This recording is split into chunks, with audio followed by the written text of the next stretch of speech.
dah nak berhabar dia aku punya ceh nak dua gedung dewannya apa no. Yang dia nak sah pergi ke mau. Anak ceh kena orang ni. Kan? Cuma yang perlu kan solusi orangnya. Nyo pagal gambar nyo solusi kita. Yang perlu nyo. Be di kamu mau kerja 12 bulan dibayar gaji lagi ada di sini buat lapang tapi esan di kurang bulan.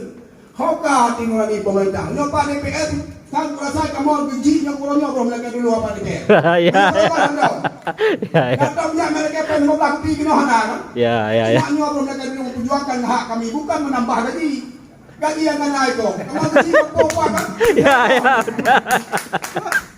Ika mo ka BST hanam tu me ika hanam tu me BLT hanam me ika gila ito apa kasi kira ha kira cuma mana tahu pokok ni kamu gaji puno lu cok pai cok jalan mida nya dah sampai ke rumah dong cukup hai kamu ngapol ikem tak boleh mana boleh pakai kamu mau biar lucu kira ron pantun kamu pantun kamu kan aku pun tahu sih yang tidak boleh handa udah berpok lagi mana ya yang melang tu bukan cakap dia udah anak udah kan mana punya solusi yang kamu lagi orang yang handa terang yang aku rasa terpaksa. Tapi saya sendiri dari Kecamatan Doisan apabila gaji tentu 9 bulan, jadi belai bulan itu, 1 bulan itu kamu mati kalau dalam pemerintahan desa. Itu betul. Yo. Tanya hai. Kau tak perlu orang tak perhabahan, tak perlu nyawa lagi dewan, bila dewan itu, hak berdua. Nyawa berat nyawa untuk kamu nyawa kan, itu save lah gaji cara ini. Jawab yang jawab.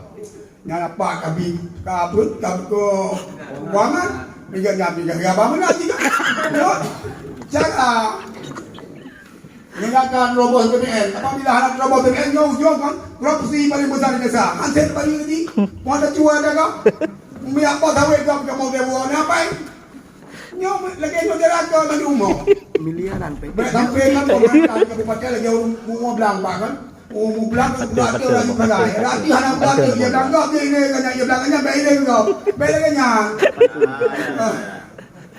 nyo cukup head ikan mau kacir pantun apa nyo kerja nyo merasa apa kan nyo pertimbangkan lah pak baik masa hak jawab belang siap bekerja